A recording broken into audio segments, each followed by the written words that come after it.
singing those tunes because we don't rock on all of them.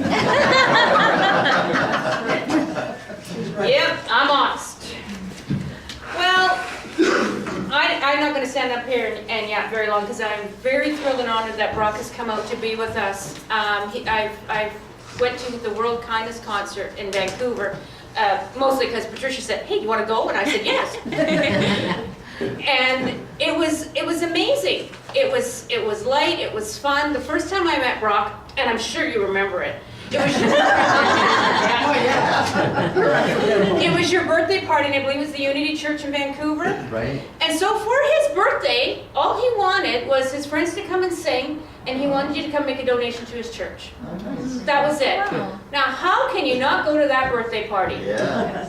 So Randy said, "Let's go." So me and Gail jumped in the truck, and off we went, and it was phenomenal. The energy in there was amazing. That was the first time I saw Ranch. And that's when I fell in love with Michael Vincent, and I've been groupies ever since. It's okay, they know it. I'm on their Facebook page. So that was just an amazing evening, and then he had the World Kindness concert, and then the co-authors, we got things to go to the green room. It actually said green room on the wall. I should have took a picture. I was so impressed. I'm like, this is it. Yeah, and I'm standing out in the hall, I'm like, that's the green room. Catherine's pushing me, get in, let's go enjoy it. I'm like, I'm enjoying the sign for a moment. Yeah. It was awesome. So on behalf of Inner Garden, and definitely on behalf of my co-authors, who I know are just as thrilled and proud as I am, that you are in the Heart, Mind, Wisdom Collection 1 book with us. You are one of our co-authors, and I know that makes me very proud. So I'd like to welcome you to the podium and thank you.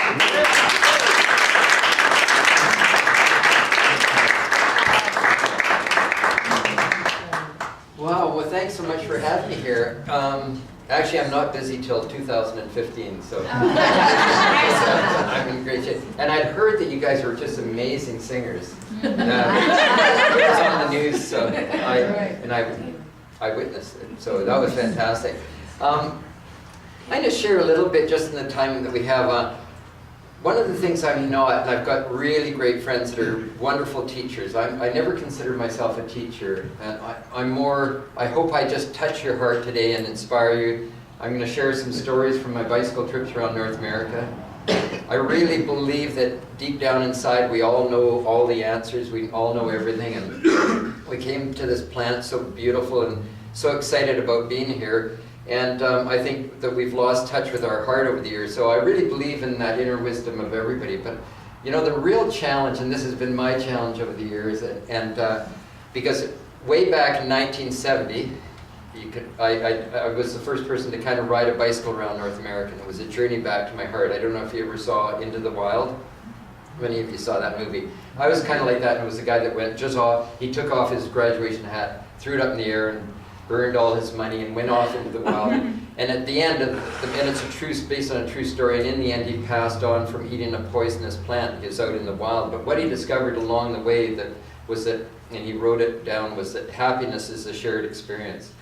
So here he was trying to get away from it all, but he realized that it was just kind of what he was taught. And I always remember sitting under a tree way back in 1970, I was at university playing football there and in a fraternity and drinking a lot and doing all sorts of things and very disconnected from my heart. And I always remember sitting under a tree and saying to myself, I'd rather do what I believe in the rest of my life and live under this tree than have a big huge house and be doing something I don't like. And I always remember that. And ever since that time I made that commitment, I took off on my bicycle.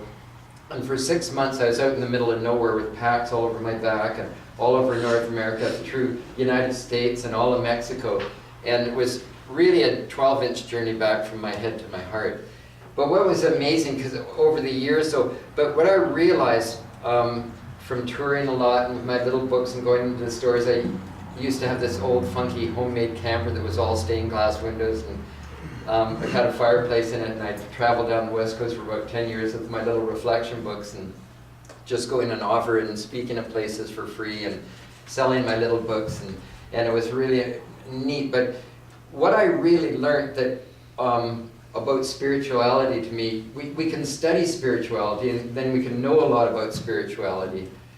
but it's really about being spiritual. And we're not always maybe spiritual at every moment. Maybe Mother Teresa was, or the Dalai Lama, or different people. But to me, I'm in and out of it. But I'd go into stores along the way, and I'd go into like a bookstore, a real spiritual bookstore, and I would go and ask the owner, would you like to take my little books? And a lot of times they weren't very warm and friendly, but they really knew a lot about spiritual things. And then I'd say, well, no, on second thought, you can't have my little books. I want them where they're going to be really loved. And so I'd go next door, and I'd go in this little gift store, and there'd be a little older lady with a cigarette hanging out of her mouth. And she'd welcome me, and she was so excited to see me, and she'd love my little books, and she said, I'd love to take those. And like, to me, she was so much more spiritual, even though the other person knew a lot about spirituality. So it's really, for me, practicing things, and that's a real challenge, because we can know so much in our head, and it was almost better in some ways when I was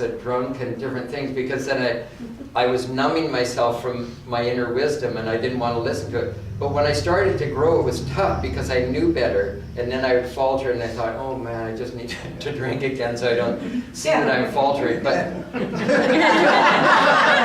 me, it's really all about forgiving ourselves, and that we all do falter, and it's about not hiding like things. And that's my biggest challenge, is hiding secrets and different things. Like in AA and different things, they have sayings like, we're only as sick as our secrets, or we're suffering in silence. And so for me, it really is that journey back to my heart, being a little easier on myself, being able to laugh a little bit more and have fun with it, and not try to act real spiritual, and that I'm, because I lose touch all the time, and that's just being really honest. So my journey on my bike trips, so then I did that first bike trip, and then I did all that touring, and then I started the Kindness Foundation of Canada, and then I started the World Kindness Concert, and Kindness Rocks is a show we do in schools for kids and everything. We just reached 10,000 kids in 3 school districts.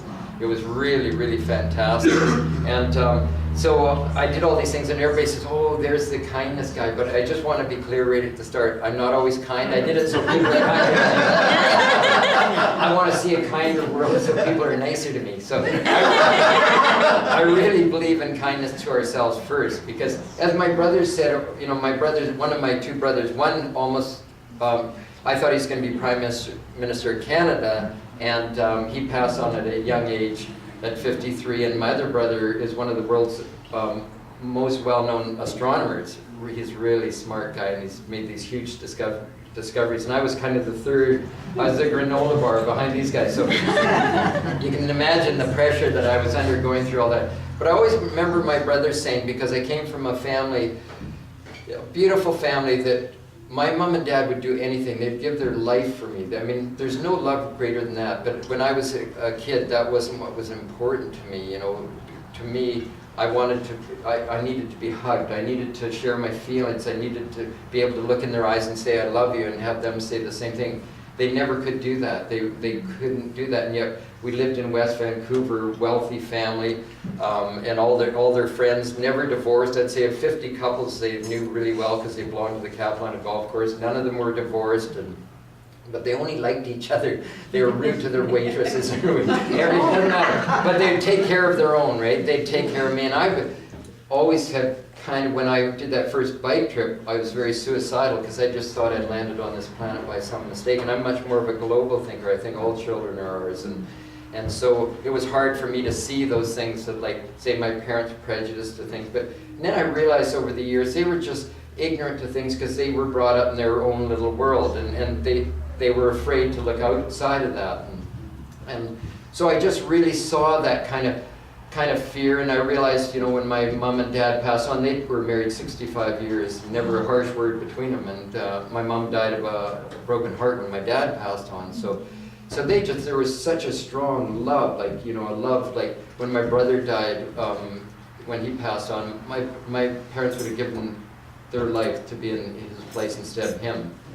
So along the way, I'm kind of just learning about life, and different things. So I just realized it's all about practice. It's practicing things. As a counselor said, because my niece deals with addictions, and he said, you need to go 21 days without that. And we really need to go a lot more, but 21 days would break that kind of habit. So a lot of times we go away to a weekend workshop, which is really good, and we get these things, but what we need to do is practice what we learn in our head through teachings and different things, because just teaching isn't enough. We got to get out and do stuff, take action. And I helped Tully publish his book, The Power of Now, this is just a joke, so don't be. But I was gonna write a book and call it The Power of Now and Now What?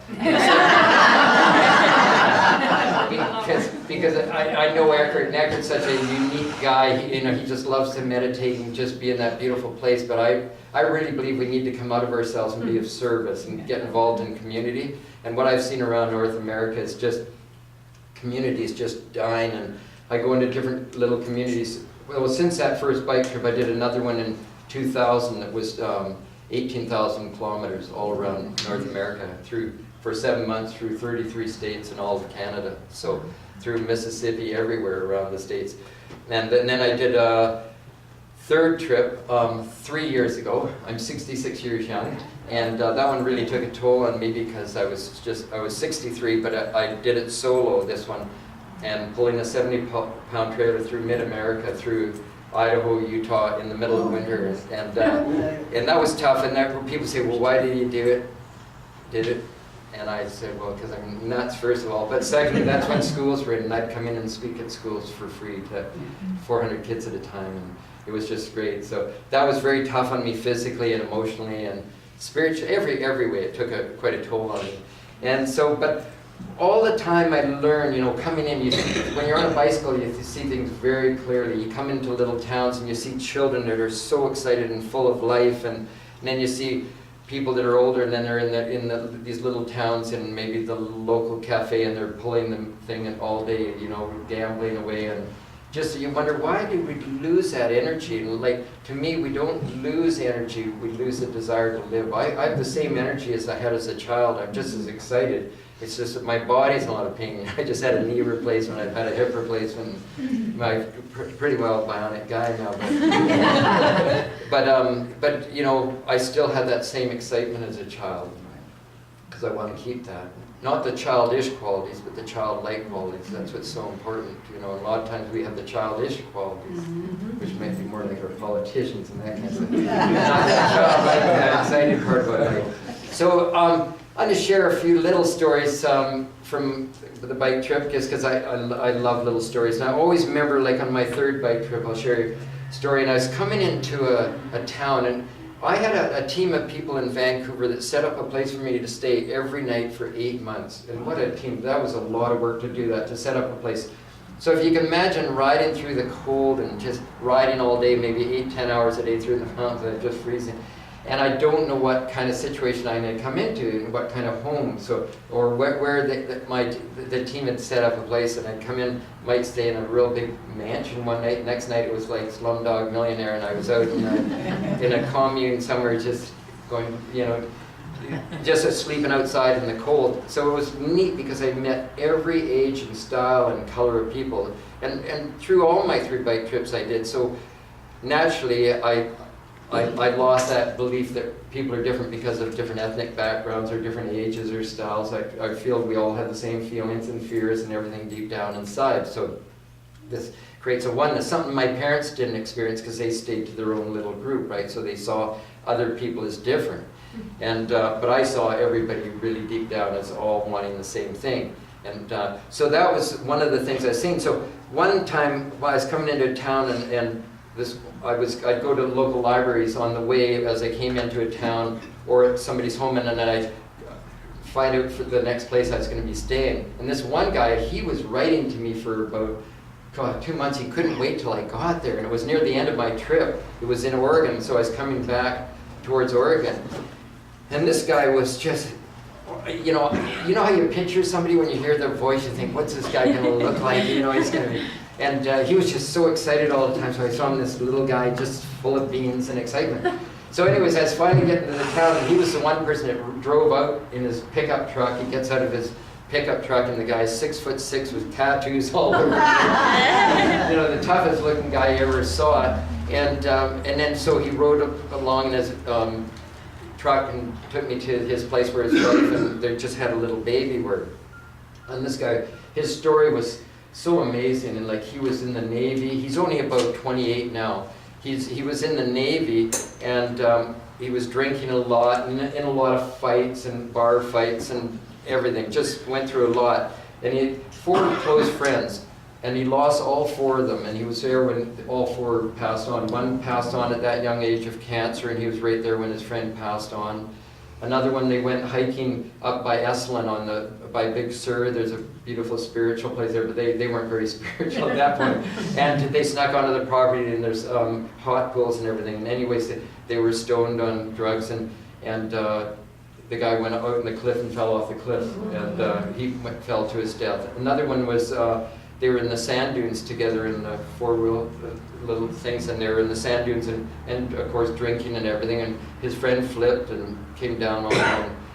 That friend died in his arms, and the other friend died of a drug overdose, and he died in his arms, literally died in his arms. And I would just always remember that, how like in life that we can change, because when I got there and he was so excited about life, he was a different guy than he was, and he said, you know, now I've got this little baby and my wonderful partner, and we're just so happy, and I believe so much in love now. And he said, he opened up his shirt, and you know, and he said, on there was a big tattoo, and it had a heart with a knife sticking through it, and it said, "Love sucks." And he said, look, I'm wearing this the rest of my life unless I get it removed. But he said, I just believe in love, and now my child's got to see this, you know. But he was just such a great guy. So every time I was coming into these beautiful situations and meeting these incredible people, all people that had turned their life around and then had to practice it, not just thought good thoughts, but they went out and did acts of kindness, or they were really kind. Like he didn't hold back. He didn't try to act cool, because I was brought up around athletes and being a football player and everything, and the guys would act cool and everything. But that's just an act, and that's why it's called an act. Or when somebody says somebody's acting conceited, because things are the opposite of what they often appear. He was actually athletes are often very insecure, so they act cool, you know, so they create this bad boy image, and then they attract somebody else that's got a hole in them, and then they find out, wow, he actually has a hole in him, he's not like this picture I had, so then we throw them away and find somebody else. And instead of seeing that we're all deep down hurting in some way, that we all have such a beautiful heart and a beautiful spirit, but we just have a different kind of way that we kind of show it sometimes. So I was just really learning about people. I'll tell you one more story, because I just have a few more minutes, but I was coming into Ventura, California, and I went into a store, and it was called the Angel Store, and it was a beautiful store. This woman that ran it, she was just so welcoming when I came in, and she'd heard about what I was doing, because there was a big story in the Ventura paper as I came in. And by the way, as I came into Ventura, it was funny, because I saw a street person about, 30 miles out of town, and he had an old bike, but he just lived kind of in the woods. And he said, oh, wow. He said, you're the guy that was in the front of the paper today. And I said, really? I didn't even know that. And he said, yeah, no, I recognize, I read about your journey and how you were suicidal and different things. So here was the guy kind of going through that himself, you know. So, and then I come into town, go to that little store, and she's got a prayer tree at the back. It's beautiful. It was on Oprah Winfrey's, this prayer tree, because it grew into such a huge tree with people's little notes on it.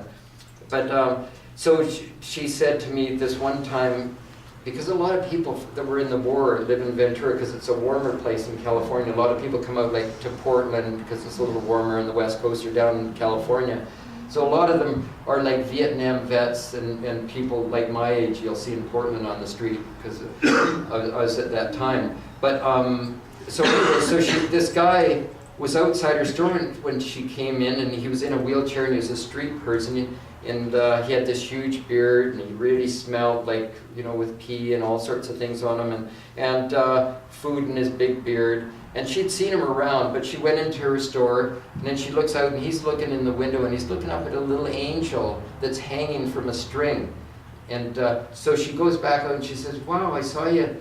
Or would you like to come into my store, she said first. And he said, are you sure? And she said, yeah, come on in. So he comes in, and she starts talking to him.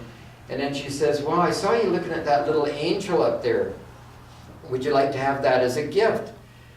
And he said, really, are you sure? And she said, yeah, you can have that as a gift. And with that, she takes the angel, takes it off thing, and gives it to him. And he has tears in his eyes and says thanks, and he leaves. And then she doesn't see him again. And but years later, this guy came into her store, and he's in a wheelchair, and he had a tie on with his hair cut and everything, looked really nice. And he said, "You probably don't remember me, but I was the guy that came in a few years back, and you gave me that angel." And he said, "I just want you to know that now I have a job, you know, I have a place to stay." And that just turned my life around. He said, for the first time in my life, for a long time, somebody treated me like a human being. You know? And that's all it takes, you know. It's just those simple acts of kindness. And we think, oh my God, we're always trying to acquire things and get things, you know. And it's so funny, like in life, because on the bike, and I'll just finish with it, just got 2 minutes ago, but you know, at the start of one of my little books I put, to me, life is simple, we've made it complicated, and the challenge is to get back in touch with its simplicity. And I get a kick out of it because I see these little kids at the beach when I used to lifeguard that are so full of life and excited, and then in between we're trying to get all these things and buy our kids toys or get them houses or whatever we get them, when they just want to play with the sand and be on the beach and play with, they don't want to leave at the end of the day, you know, because they're being creative. And so then in between, and then on the bike trip I was hosted by a couple in Sun City down in Arizona, and they're just in a little weenie trailer, and they're next to other people in little weenie trailers, you know, and they're getting around in their little one-speed bikes, and they're in community again, and they're all like lawyers or doctors or accountants or whatever, but they've simplified their life again. They realize that it's just really about being in community. They share the swimming pool, the bowl or the lawn bowling, and you know, play golf, or they have a woodwork shop and play bridge, but they're all connected in community. Whereas when I was brought up in West Van, people hardly knew each other's neighbors, you know. So I just want to be so grateful for you guys having me today, and make sure you come to the next World Kindness Concert. And I always give nice specials in my little books. I want everybody in the world to have them. So if you want a special on that. The nicest letter I ever got was from a woman whose favorite grandmother passed on, and her grandmother's last request was to be buried with one of my little books. So it doesn't get any better than that. That's what it's all about. So thank you so much. Thank you.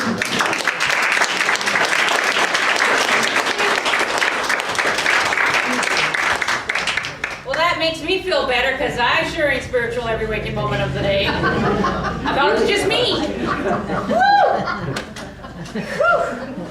Yeah, saw me Thursday night at class. I walked in and like, ugh. And everyone's like, "You okay?" "No, it will be, just a minute." You know, it really makes a difference on who you spend your time with and where you get your energy with. And I start going floppy. I get a hold of Patricia, or Catherine, or Carrie Ann, and they just fill me back. I'm like, "Oh, right, okay, I'm back. I'm good, I'm back." And hats off to you for riding your bike around the world. Wow. Whew! I don't think I've ridden my bike around the block in the last Honestly, I'm not sure where my bike is. I bought it. It's somewhere. I'm going to draft behind you next time. Okay? You can go up front and I'll just ride on behind you. Okay. My people will call your people. We'll set that up. Yeah. Yeah. Now Brock's he bought a lot of things, but he brought all his books, and he's got his wristbands back there, so please chat with him, get his books. I've been to many of his events where he's had it, and you always come to the peace event, which is, we've had one. You've always come to the peace event. The one other thing I did this last year. No, I just didn't. Yeah. Yeah. Oh, so he shows up to the peace event because we're getting in the Guinness World Book of Records, and he's got this brace on his leg, and he's got crutches, and we're like, you can sit down. No, I'm fine. And he was just a trooper and just was jumping up and down the stage and just going. So we really appreciate you hobbling along and singing a song. And when you bike as much as me, you don't want to sit down much. By the way, these bracelets are kindness in 9 different languages. And what we do is get people to put them on their left wrist, and when you do an act of kindness, you move it to your right wrist, and you do that every day. And we're getting kids in schools to do that. And those are just $2 if you feel like getting some. And get them for your friends, then they'll be kind to you. You see. Good plan. Good plan. All right, so after all that excitement, I think we need to calm down. Woo. Okay, so we're going to do our healing session. Now, if you know anyone that needs healing, please put their name on a piece of paper there, put it in our healing bowl as it's prayed upon every day. If you would like a healing, please have a seat at the back and one of our healing facilitators will be with you. Or else please feel free to sit in this, Barb's catching moths. Feel free to have a seat. Lunch today. Come on, we're just doing everything here. We got Wild Kingdom, we got everything going. Stay in your seats and meditate or have a nap. That's what I'm going to do.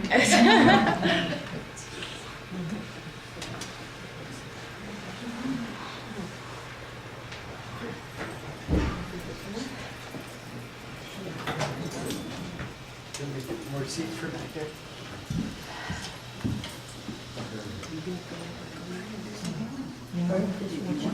There we go.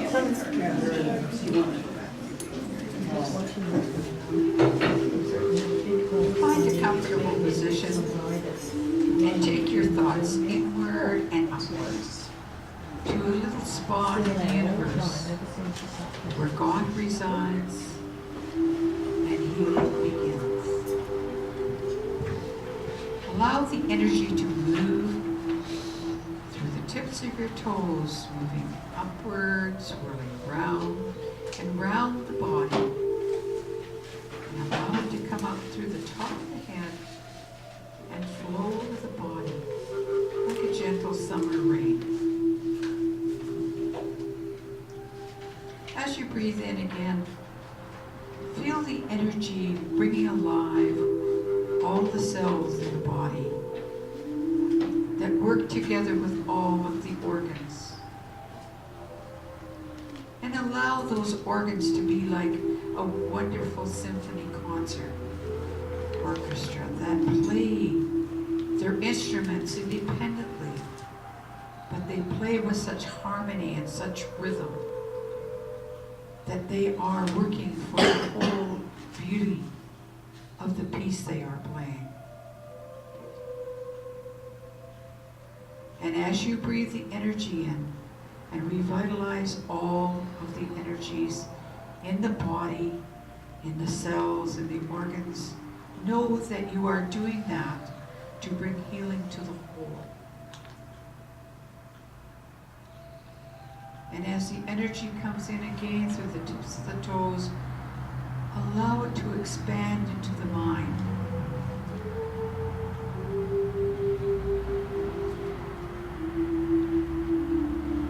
Let the mind open and be receptive. Let the mind be positive and be healthy,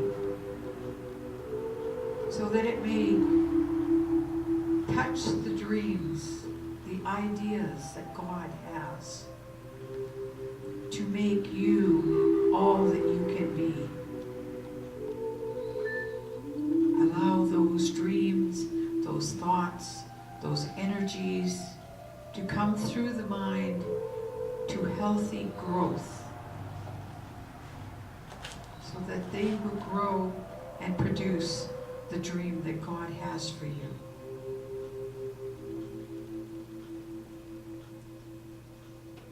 Breathing in again, allow yourself to come in touch with the Spirit, that part of yourself that is always perfect. And allow the Spirit to communicate to the mind and the body what it needs for this journey that it is having in this physical existence.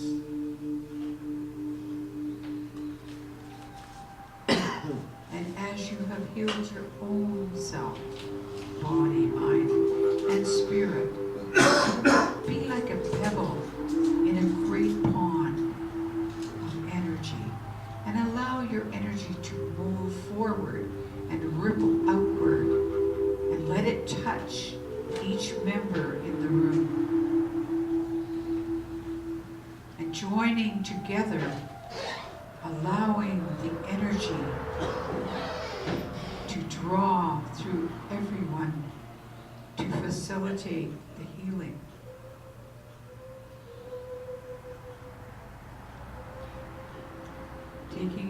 breath now, think about outside of this room into the community of your family,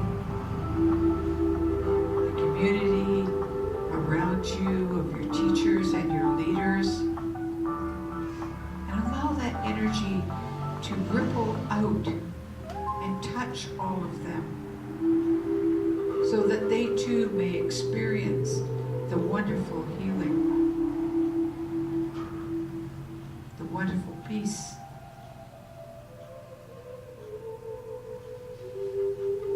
Allow that energy now to go forward into the world and not only touch the world's leaders, but to touch the animals, the vegetation, the waters, the atmosphere, so that they may be healed. And let us be thankful to the animals and the vegetation and the minerals that give of themselves and serve us so greatly and feed us so well.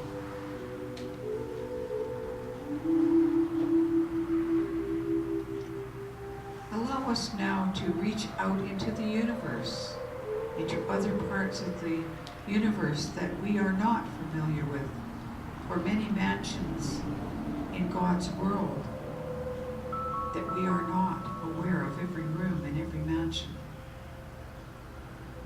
But we send love and we send caring, for God promises us that love and healing is never ending. And all we need to do is ask. And the energy will follow the intention of the thought. And the healing will begin.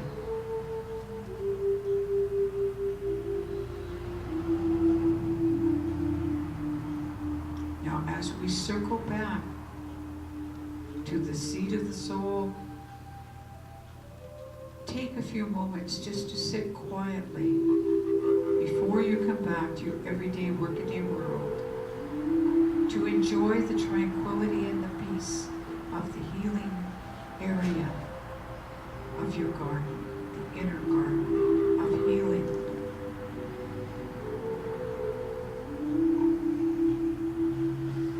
And know that you may visit here at any time, and God has promised that love and the healing is never ending. So open your hearts, your mind and your hand.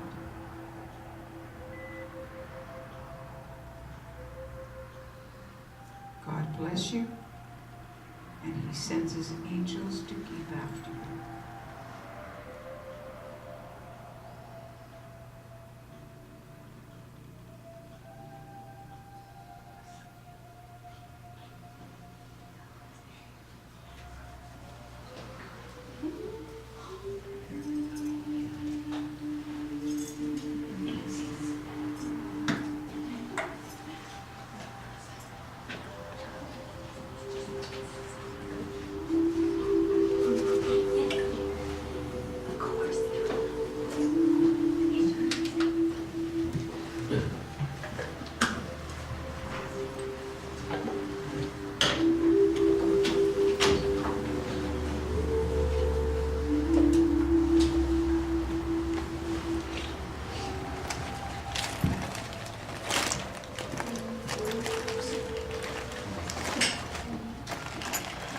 Okay, let's make sure everybody's back. Take a deep breath. Wiggle your fingers, wiggle your toes. That was awesome, if I have to say so myself. Once again, we do have the best healers in town, but the truth is that we're just the middleman. It comes right from source, goes down, and the energy just goes through to where you need it. Okay, we're now going to go to Care and Share. And I'm thrilled to say that my fellow minister, Reverend Carrie Ann Hawthorne, is going to come in and share some words with us. Come on, Carrie Ann.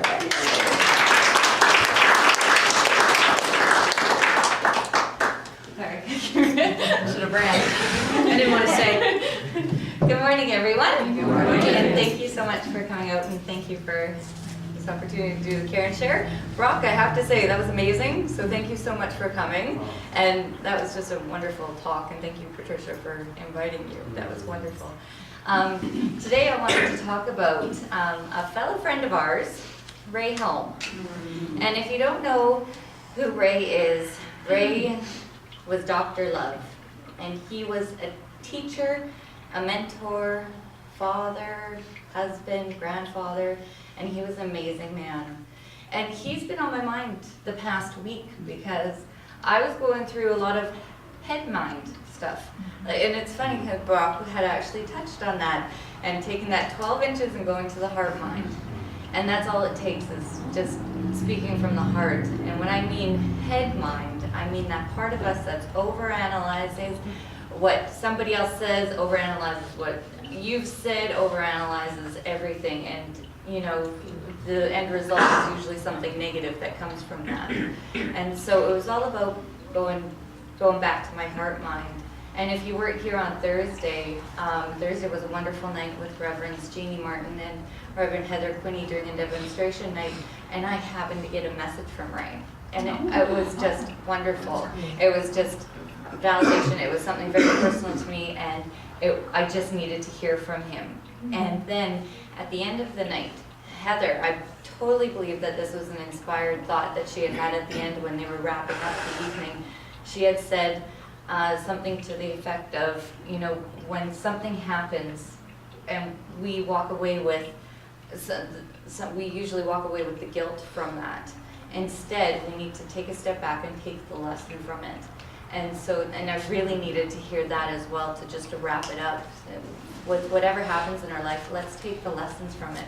And Tesla even had talked one time about the blessings, the blessings and the lessons and everything. And so I just want to talk about that, about letting go of the guilt, and let's just take the lessons from each thing that we encounter in our lives. And unfortunately, for those of you who don't know, Ray had passed into the spirit realm in December, and at his service, and on the program there was a poem, and so I just want to read this poem because I kept it and it's hanging in my bathroom so I can look at it every day. So I just want to read it out to you. It's called Any Moment. Any moment of hating, any moment of lying, any moment of resentment is a moment of dying. Any moment of loving, any moment of giving, any moment of thankfulness is a moment of living. All our moments add together like the digits in a sum, and the answer tells us plainly whether life or death shall come. And that was by Martin Cecil. So thank you very much. I just wanted to share that with you.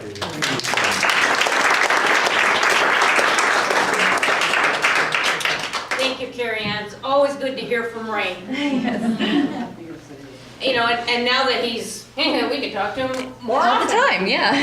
We don't get a busy signal. No. We don't get his voicemail. It's awesome.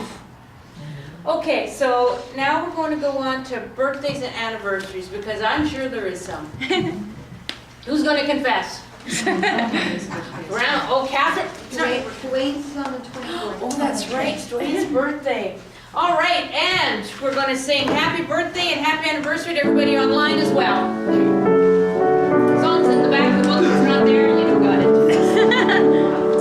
Happy birthday, happy birthday, we love you. Happy birthday, and may all your dreams come true. When you blow out the candles, sunlight stays aglow. Kiss the love light in your eyes wherever you go.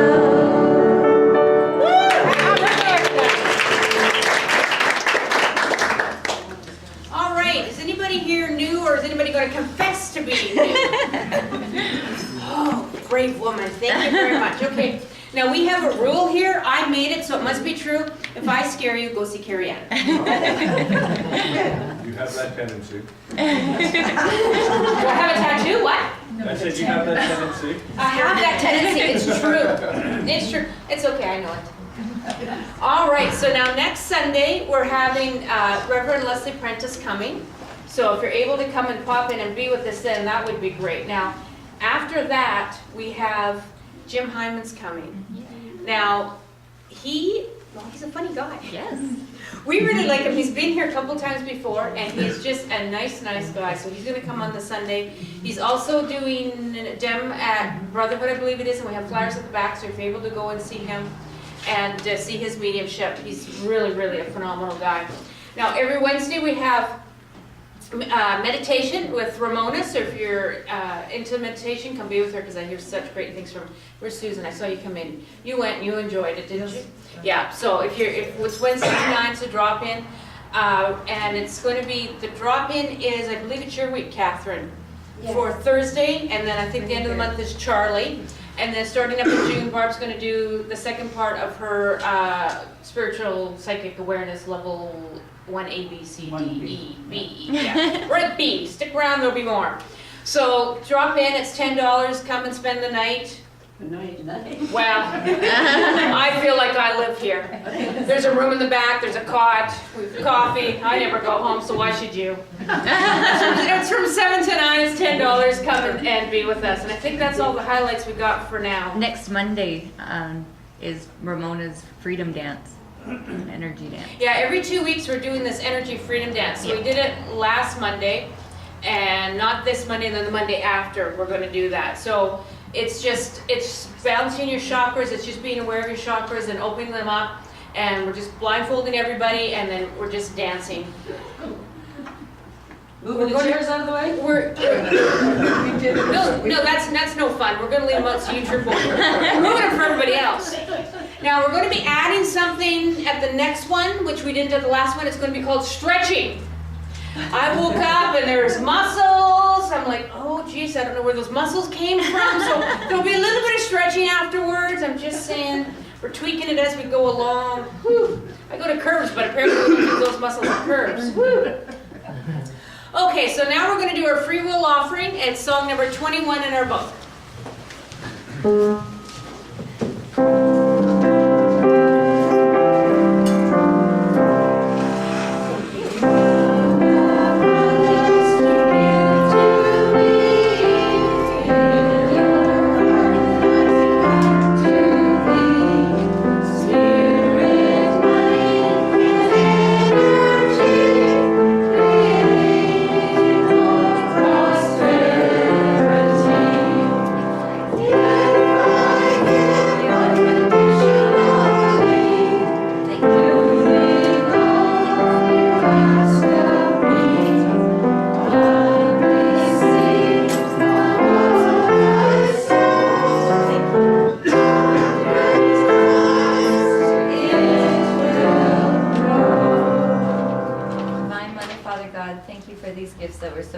Given, and may they be used for the highest and best for the church and the community. Amen.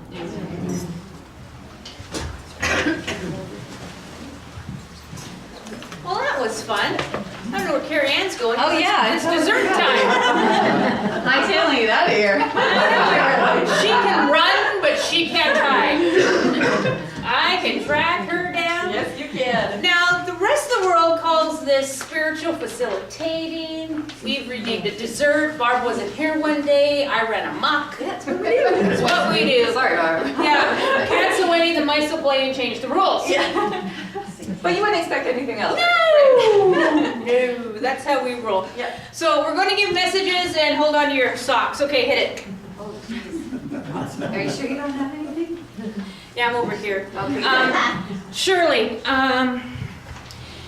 what I was hearing earlier was be careful what you wish for. Let's see where they're going to go with that. It's something about the day job. I like it. I like it because of security, but not because it fulfills me, and it's not what I want to be, not what I want to do, and it's not meeting the needs on both spectrums. So it's not meeting the needs financially, it's not meeting the needs of fulfilling who and what you need to be, because they're making me feel like you're just a foundling fish. You're just still trying to find out who you are and be who you are. They're just doing the reset. So they're just saying, you know what, when you have those moments, either do what I do and call Carrie Ann or Catherine, or just take that deep breath and just step back and just it's like Brock said, we're not all spiritual every waking minute of the day. Really happy to hear you say that, just FYI. And it's really about, because I'm just feeling like you just beat yourself up too much sometimes, and you just need to kind of stop doing that. Just take that deep breath, just kind of step back, and it's just going to be okay. Do you understand that? Okay, I'll leave that with you. Okay, can I add to that? Sure. Copycat. Okay, I know, it's terrible. But the feeling that I'm getting is I'm actually seeing a mouse with you, and I get the feeling that this is you making yourself feel, not as worthy, or not as, build yourself up a bit more, you know what I mean? Like, it's about, it's feeling like you're shrinking back, and you're like, you don't want to be in the limelight, you don't want to be in the spotlight, where it's more, celebrate your strengths instead of, making excuses for them, or, pushing them off to the side. Does that make sense? Yes. Okay, great. I'll leave that with you, Shirley. Okay, I know your name, but when you get up here, you have amnesia. The gentleman's beside Joyce. Frank, that's right. See, I knew it. Thank you, Carrie Ann. You're welcome. Carrie Ann remembers names. I'm better with voices or faces. Okay, where were we? They just kept saying to me, I don't know what they're saying, because they're showing me day job, but they're making me feel doing your own thing. Because I have to say, I'm going to use their word, morphine. Whatever you're doing is morphing into more. It's the snowball effect. Because I have to say, I'm feeling you're getting in line with the intention, and you're manifesting where you need to be. Because they're just showing me seeds, and you're just starting off, and it's going to morph. Is this making any sense? It does. Okay, sure. You say these things, and they sound ridiculous, so, whew. I'm feeling more fall, but it's really going to, they're showing me crop circles. As soon as they show me crop circles, that means that you're out there connecting, meeting two people, meeting two people, and doing that sort of thing. But I'm really feeling the morphine is, it's not going to get out of hand, but it's going to be at a quick pace. Because here's what I'm seeing. I'm seeing it about 6 months, just sitting there. I was like, oh, wow, how did I get here so fast? This is amazing. It's not overwhelming, but it's just going, and you're just rolling with it. Because I don't feel any resistance from you. I just feel rolling with it. Okay? That's wonderful. Okay, I'll leave that with you. You want to piggyback off me and copy again? Okay, all right. Thank you. Oh, I'm there for you. Rena, I'd like to actually come to you, because as I was closing my eyes, I was getting butterfly with you, and so I get the feeling that there's been recently maturing within you, or something's been transformed within you, and I get the feeling that it's what they were telling me is that, she just goes with the flow, just like, whatever comes up, you take it on. And so as I'm saying this, they're saying try not to get overwhelmed with it. You are allowed to say no, and but I really get a feeling of transformation with you at this particular time, and so just hold on to your horses. Okay? Thank you. Thank you. I'm with you, and I don't know why. They keep telling me about love, the love in your life, and I'm just trying to figure out what. Hold on.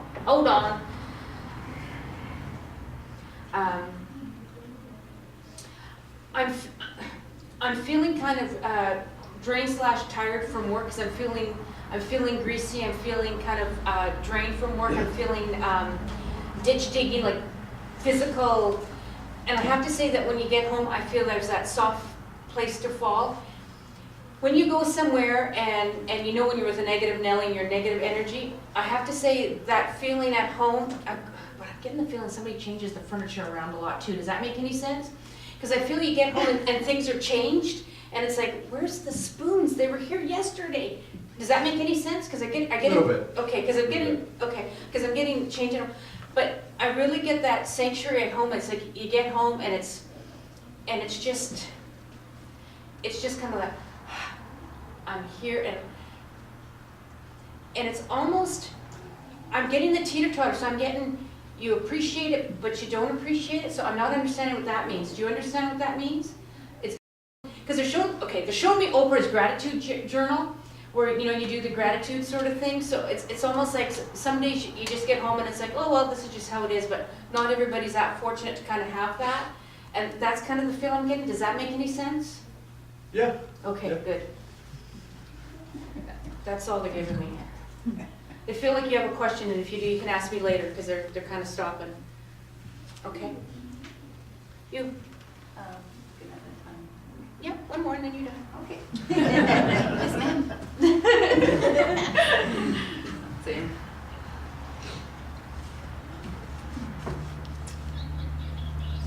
Oh, Catherine, may I come to you? Yes. Okay, so the image that I'm getting with you is the daffodil. So the beautiful, the yellow daffodil. So the feeling that I get with this is that,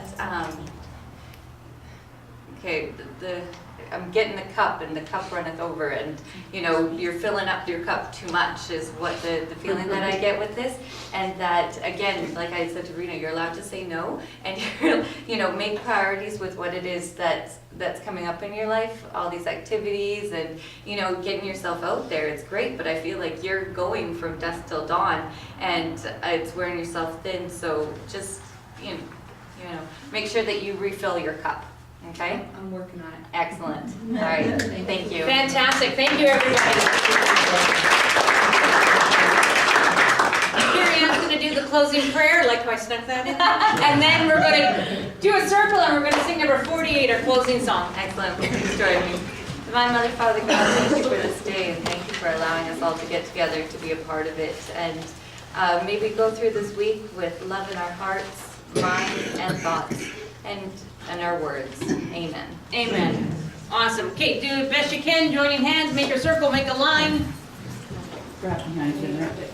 All right. That'll work. There we go. And hit it.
Good job, girl. Thank you, Father.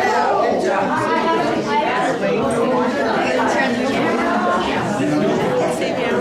I forgot to give my